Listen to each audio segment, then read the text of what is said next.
Welcome to Living Life, the show that allows you to pursue things that make you happy, curious, and keep you open-minded. This is Living Life on the Empty the Bench Podcast Network.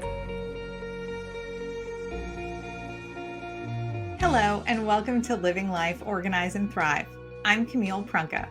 If this is the first time we're meeting, welcome.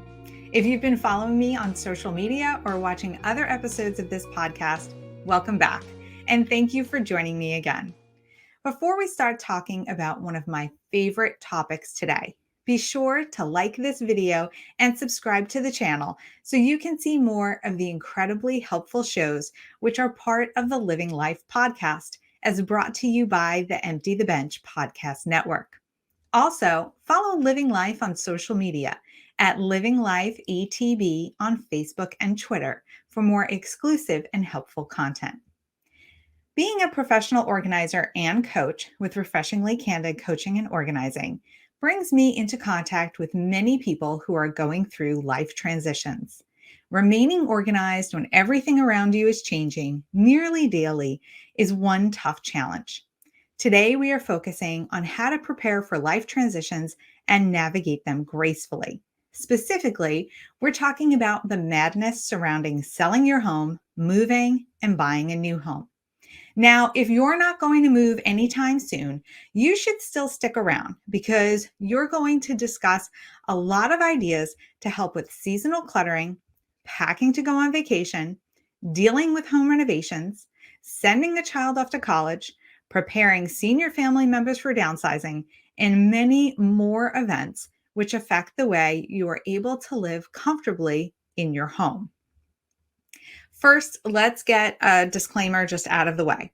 I'm not a real estate agent, and I am not giving advice with regards to negotiating the sale or purchase of property.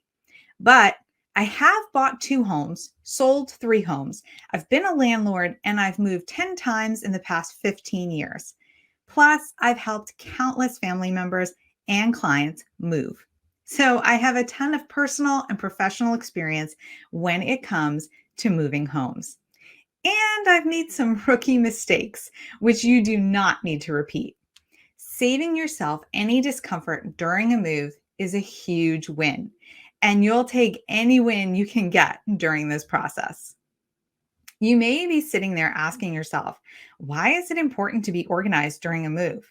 Just pack everything up, move it, and deal with it at the new place. Yikes! Okay, so let me be the one to break it to you that is an awful idea because it is a total waste of your time and money. You're going to spend time packing things you don't want or need. Then you'll spend money on boxes, bubble wrap, and packing materials. You'll spend more money to move it all to your new place. And finally, you'll have to wonder where to put it or how to dispose of it when you're trying to set up your new space. This is why stuff sits in boxes years after a move. At that point, you don't remember what's in there and you remain stuck because you don't have the time or energy to deal with a box you never really needed to begin with. So let's start at square one. When you're selling your home and moving to a new one of the big goals for this process is to sell for the maximum price, save money on moving costs, and buy a home for a sweet deal.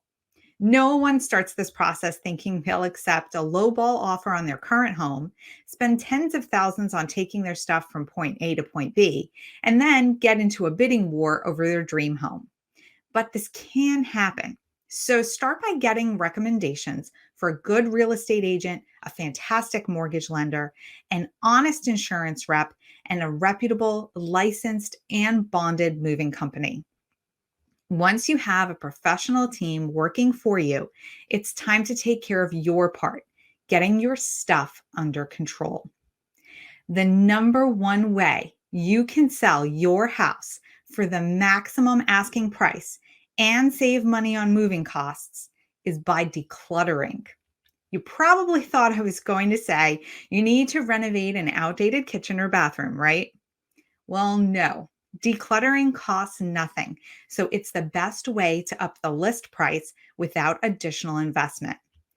Decluttering can deliver, catch this, a 3 to 5% return on investment.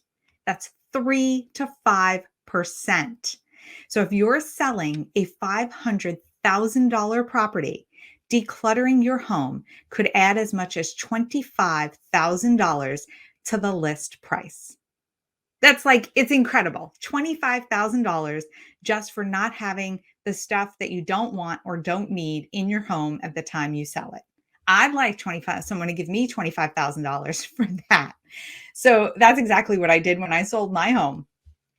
Sometimes renovations may be needed, but getting your stuff out of every corner and off all the surfaces allows buyers to see what they're actually buying. When a house is disorganized and has piles of stuff, it creates the impression that bigger problems are lurking. That's an impression no seller wants to give a buyer. Instead, a decluttered home gives the impression the house is spacious with plenty of storage. It makes the home appear more upscale. Buyers will see the strongest features of the space and imagine living there with all their belongings neatly stored away. Decluttered homes sell faster too, since they are appealing. Plus, decluttering what you won't be taking with you is a major savings on moving costs.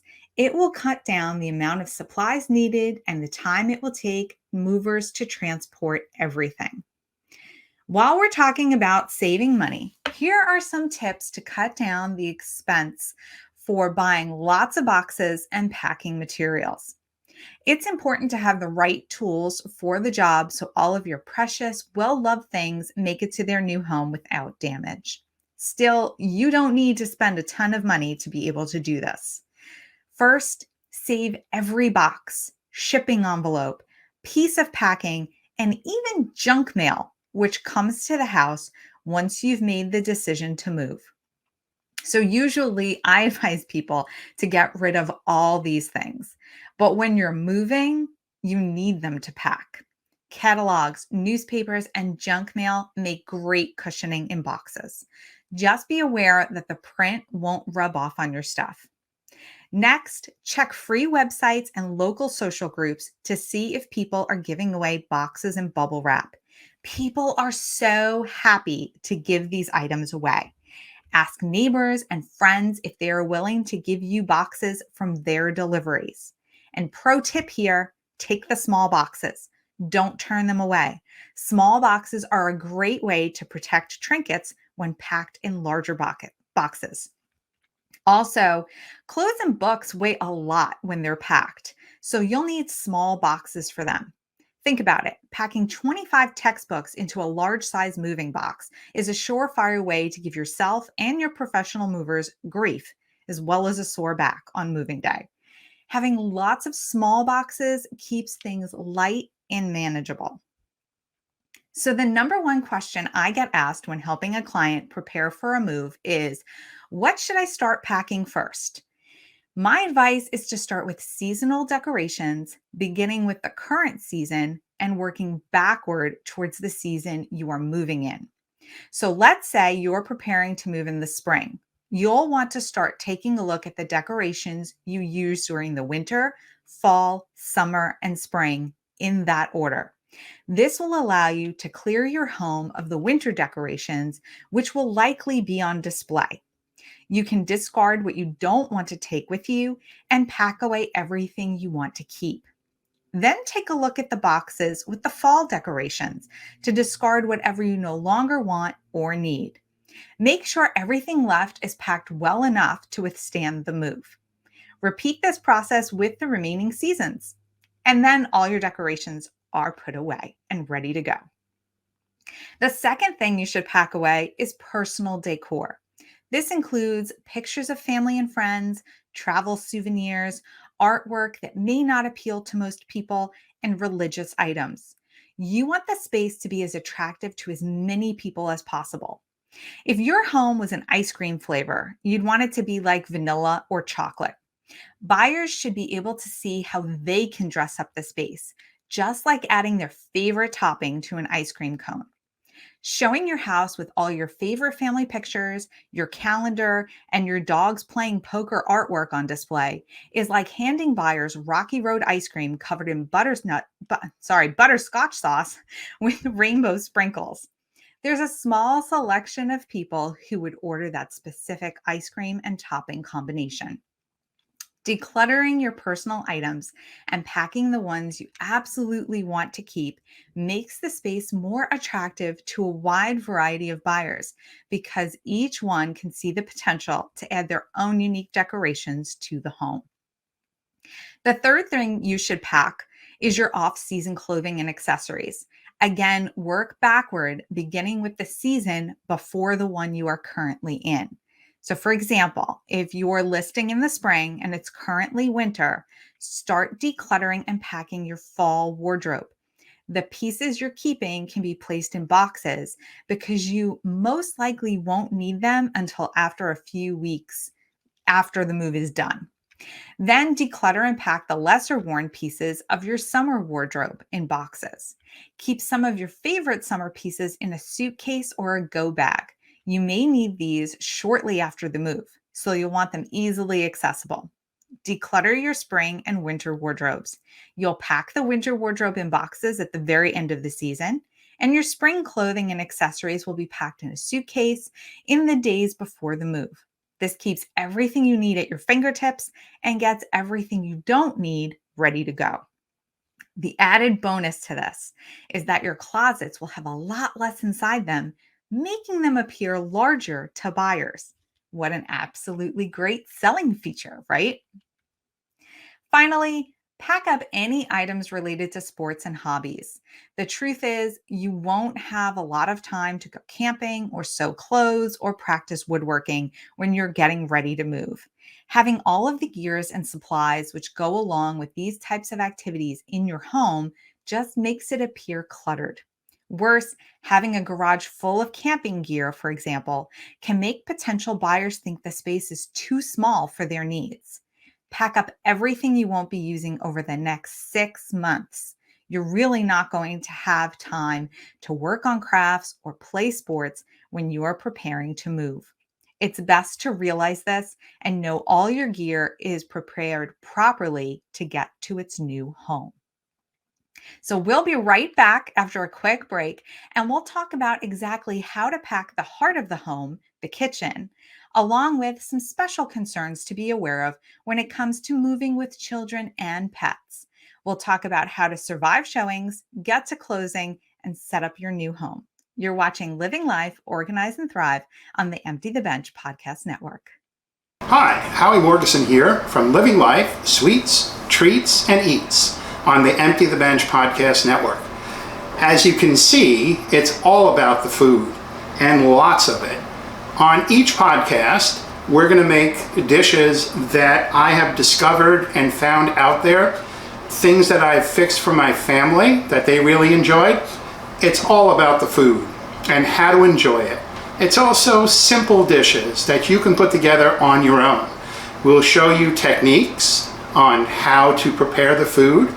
We'll show you how to serve it and display it.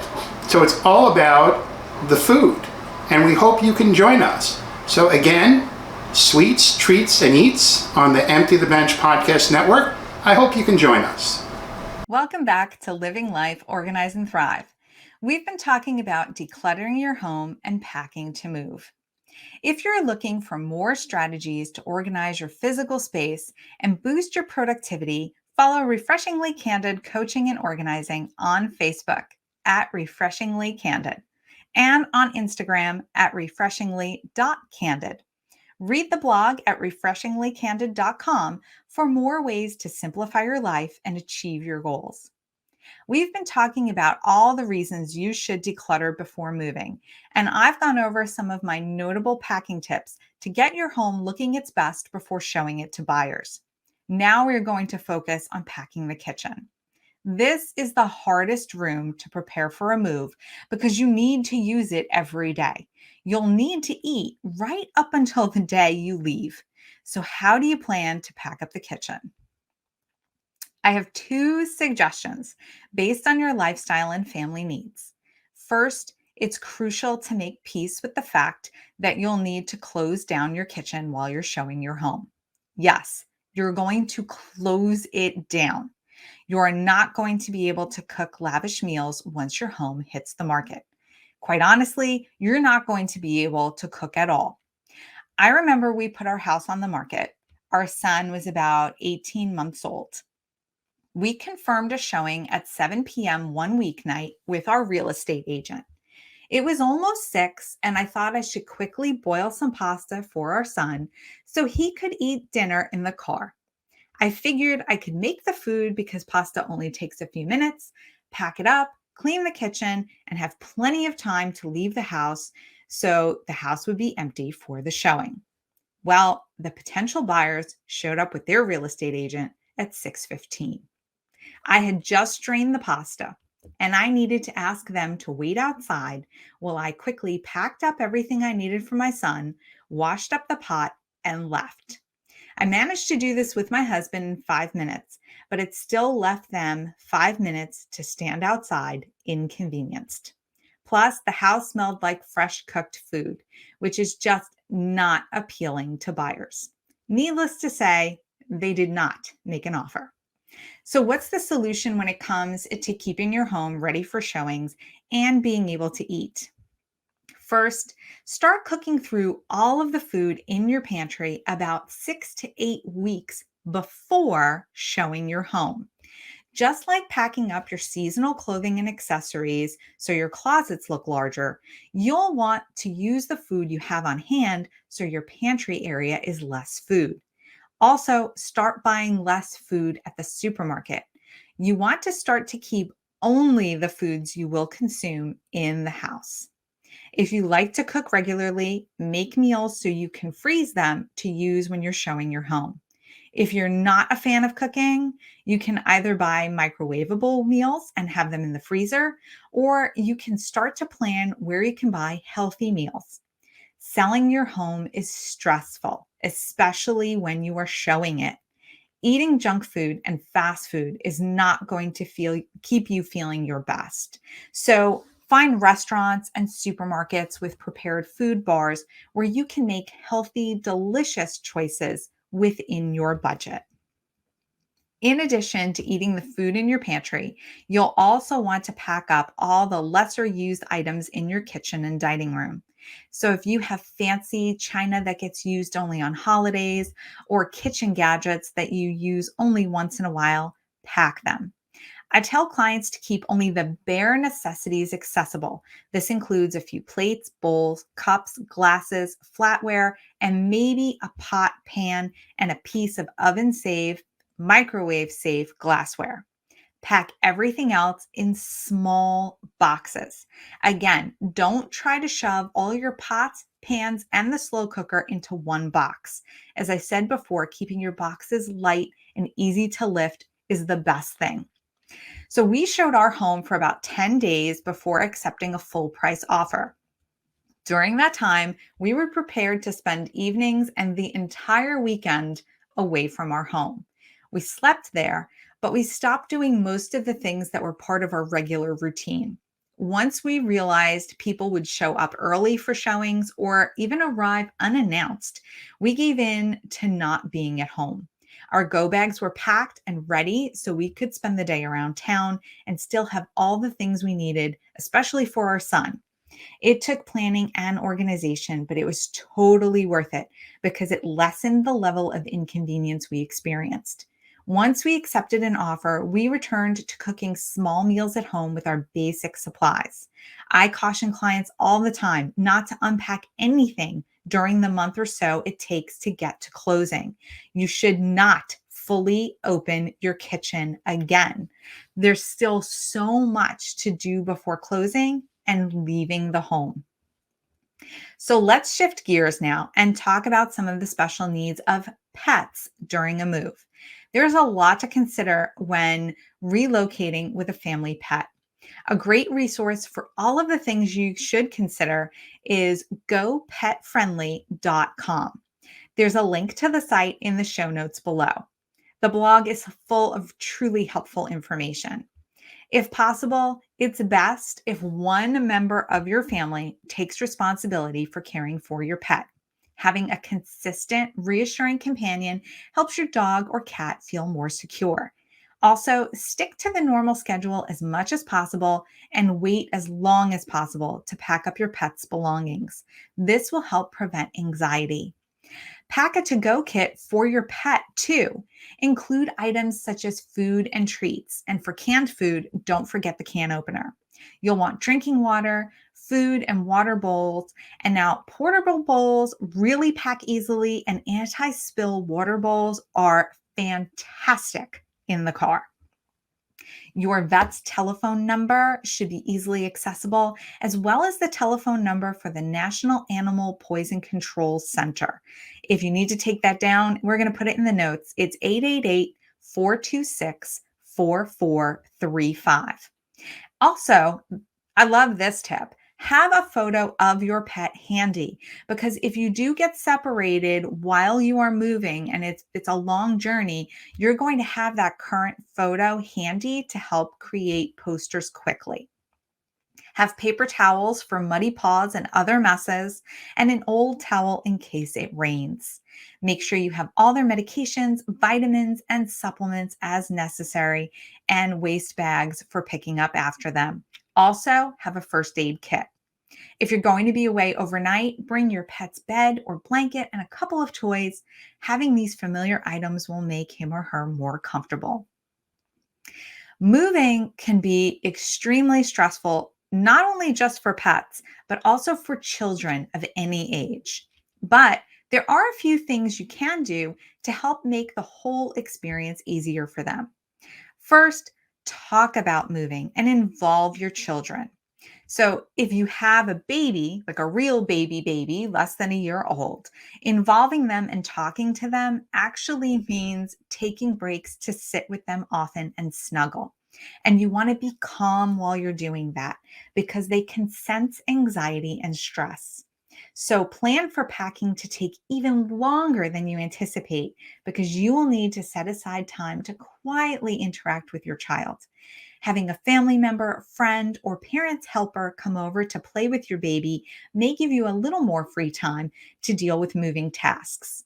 If you have a preschooler, keep your explanations really simple.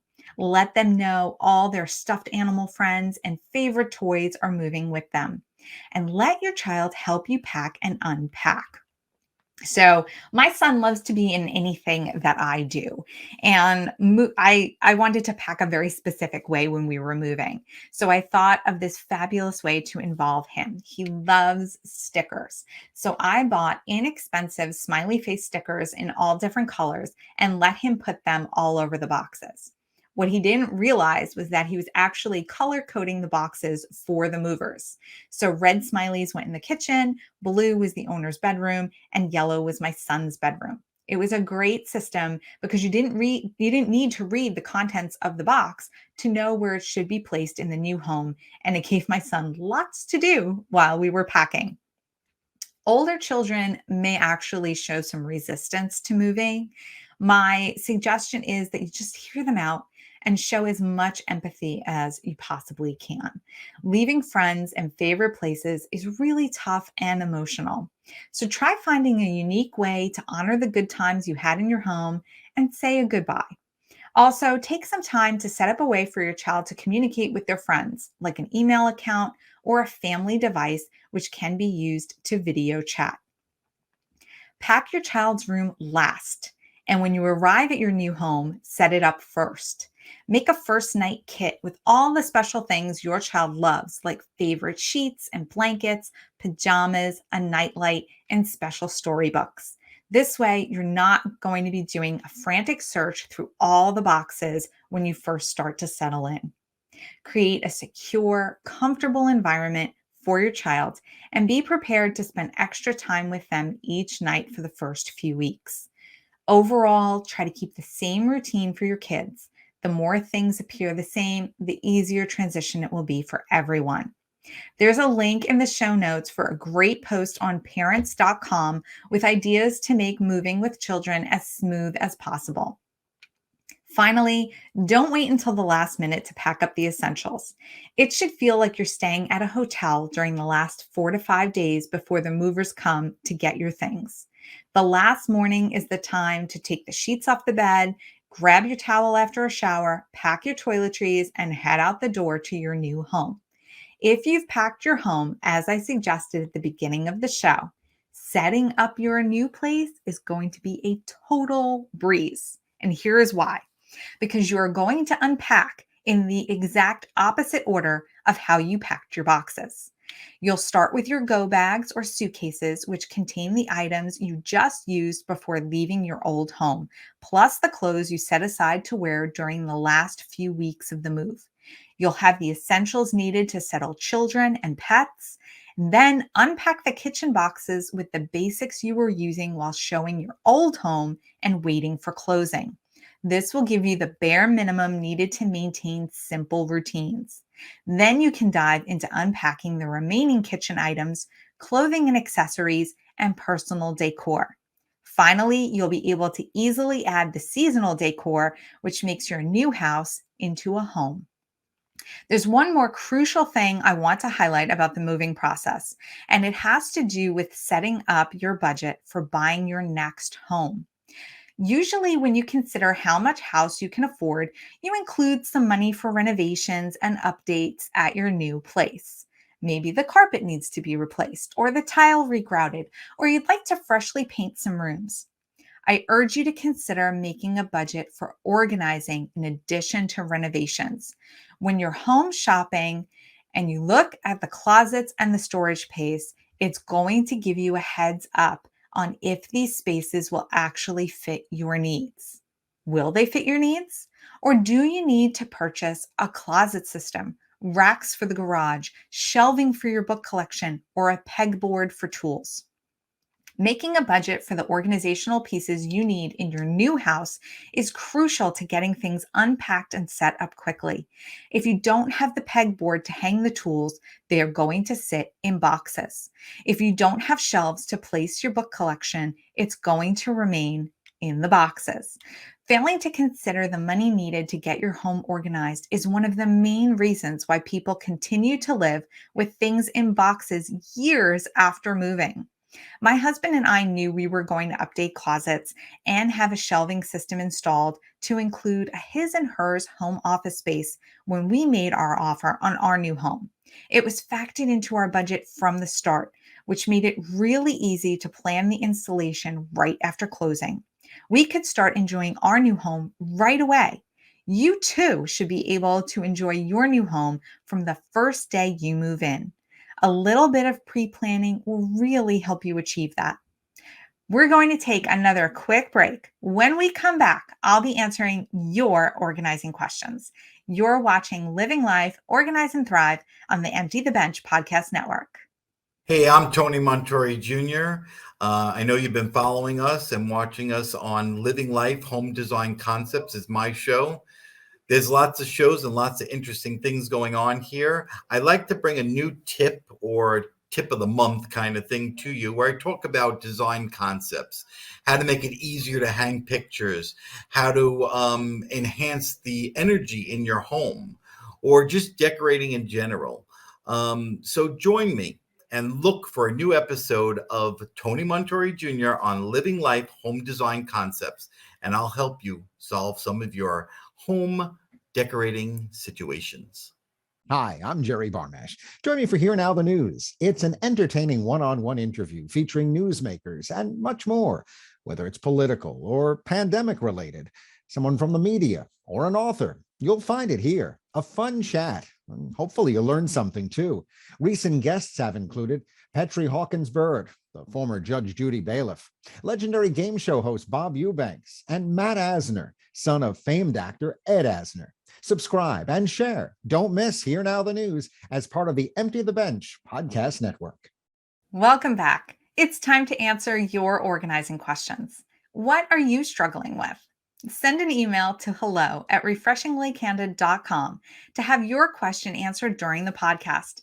I'd love to be able to help you solve your organizing dilemmas. Today, our first question comes from Kelly in Fort Worth, Texas. She says, decluttering is really difficult for me. I might be right up there as being the most unmotivated person. I want to do things, but I just watch videos and listen to books about decluttering, but I have a hard time doing it. What's your suggestion to get started and stay motivated? This is a great question. Starting to declutter really can be overwhelming, especially if you have a lot of stuff and haven't spent time managing your space in a long while. I suggest starting small with just 15 minutes of decluttering per day. Walk into a room with 3 boxes or bags. One will be used for donation, another for recycling, and the last is for trash. Walk around the room and look for things you know you want to donate, recycle, or discard. Start with making really easy decisions. Once you see these things removed from the room, you'll start to feel lighter and find it easier to continue to declutter. I have a helpful resource I share with my clients. It is a sheet with 8 questions you can ask yourself when trying to figure out if an item is clutter or a keeper. These questions include ones like, if I was shopping right now, would I buy this? And does this fit my current style? I use these questions myself when downsizing a space. They really aid with discovering what is well loved and well used in your home and what is no longer needed. A link to all 8 questions is in the show notes below. If you'd like to gain motivation when it comes to decluttering, then you want to start building a decluttering habit. Brain science shows us creating a habit is done in 3 steps. First, there's a trigger, followed by an action, and then a reward. Once this pattern repeats for 3 weeks or so, your brain treats it as a behavior pathway it no longer needs to dedicate tons of power to complete. Your brain will automate this procedure and it will become a habit. Let's take a pretty common Sunday morning routine. You may wake up, shower, dress, and enjoy a cup of coffee while doing the daily crossword puzzle. So wake up, shower, dress, coffee, crossword puzzle. This is a weekly habit. Your brain does not need to consciously guide you through these steps. You just seem to roll out of bed, stumble into the shower, put on clothes, and before you know it, you're in your favorite chair with a steamy hot cup of coffee and the puzzle. So the trigger in this situation is getting out of bed, which signals the brain that the action of showering and dressing is next. The reward is the coffee and the puzzle. I set up a habit when it came to exercising. Now, I love exercise classes like yoga and Zumba, but sometimes after a long day at work, I did not feel motivated to go to the gym. I was tired and I wanted to go home. So to create a habit, I made sure I packed my gym bag each night so it was ready for the next day, and I placed it on the front passenger seat of my car so I would see it when I got in the car after work. This was my trigger.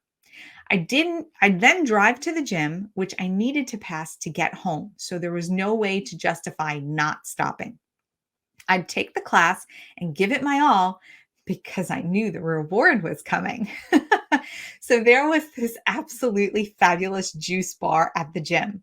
They offered the best pina colada protein shake I have ever tasted. This pina colada shake was my ultimate reward. I'd have one every time I went to the gym, and honestly, I never felt guilty because I had earned it. This was my habit, and it kept me on track to achieve my fitness and health goals. Setting up a decluttering habit can be as simple as having 3 bags or boxes set out on your counter to use to declutter a small area in about 15 minutes that day. The bags would be your trigger. Then you'd spend 15 minutes in the action phase of decluttering. Finally, you'd get the reward. And here's where you get to pick just about anything that will make you feel amazing. Maybe you get to watch a favorite show or enjoy a glass of champagne or take a hot bath with aromatherapy candles. The choice is totally yours. Just don't make your reward an online shopping session or time browsing in your favorite thrift store. You don't want to choose a reward which is going to bring clutter back into your space. I hope setting up a decluttering habit works for you and keeps you motivated to clear out your home. Thank you again for your question. So our next question comes from Lee in Chantilly, Virginia. He writes, I have a lot of old towels and linens I'd like to get rid of, but I feel bad about throwing them in the garbage. Is there a way to donate used blankets and towels? So I understand this. It stinks when you realize something like a towel or a blanket is at the end of its life cycle. You don't want to add it to the landfill, but you know it's not comfortable to use anymore. And most traditional donation centers do not accept used linens. Still, if the used towels, blankets, and sheets are not completely tattered rags, then you actually can donate them to a local animal shelter or wildlife rescue group. These organizations use the linens when bathing animals, as well as to create comfortable beds for them. It's the best way to give new life to outdated linens. I really hope this helps, Lee, and thank you for emailing your question. Our final question comes from Charlie in Massapequa, New York. She wrote, I'd love to teach my daughter how to keep her room and toys neat. How old do you think she needs to be before I can talk with her about this and she'll understand? What are some organizing chores I can give her that are age appropriate? She's 5 years old. So let me start by telling you, I love this question. Your daughter is at a great age to start learning how to organize and complete chores around the house. Basic chores are great for kids. It gives them a huge sense of accomplishment and allows them to participate in the household activities while interacting with other family members. Bonus, it gives parents a much needed helping hand. I started teaching my son by modeling habits and talking through routines when he was a little over a year old. He was actually walking by that point, and I would say things to him like, let's take off your pajamas and put them in the hamper while we were doing the action.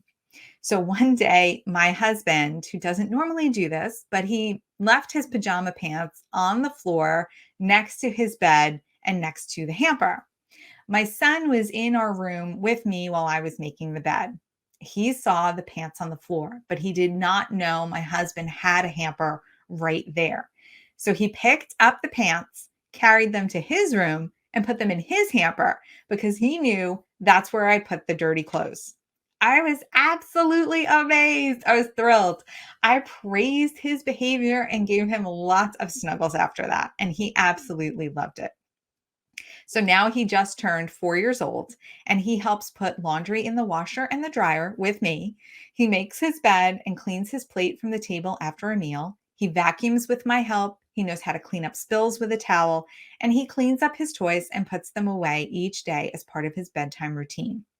Now, each child is unique and will be able to perform chores at their own pace. There are no absolutes or milestones here.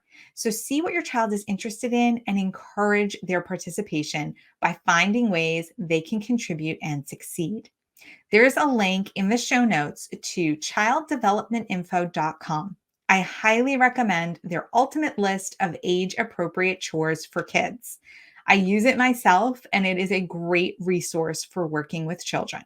You can download a copy and keep it to reference. It's full of great ideas to try with your child. The list has great options for preschoolers who are 4 to 5 years old, including having them make their bed without supervision, if you can, clear the table, pull weeds, use a handheld vacuum for crumbs or even the edges of a room. They can water flowers. They can put away clean utensils. They can even wash plastic dishes with supervision or assist a family member with setting the table. My son loves to bring in the mail. He also brings in packages and even a grocery bag now and then that's light in weight. He can sort his laundry into whites and colors before they go in the wash. You can have children match their socks together, dust with a cloth, or care for an animal's food and water dishes. The best way to get young children involved with chores is by asking them to help and then talking them through the process of getting to the goal. Add a bit of praise for a job well done and a few small rewards, and your child will be a rock star when it comes to staying organized and completing tasks around the house. Thanks so much for your question. I really hope this helps you. If you have an organizing question you'd like me to answer, reach out by sending an email again to hello@refreshinglycandid.com. For more ideas on living an inspired and organized life, please visit refreshinglycandid.com. That's www.refreshinglycandid.com. Thank you so much for joining me today for Living Life, Organize, and Thrive. I'm Camille Prunka with Refreshingly Candid Coaching and Organizing. Until next time, I hope you feel inspired, comfortable, and happy in your space every single day.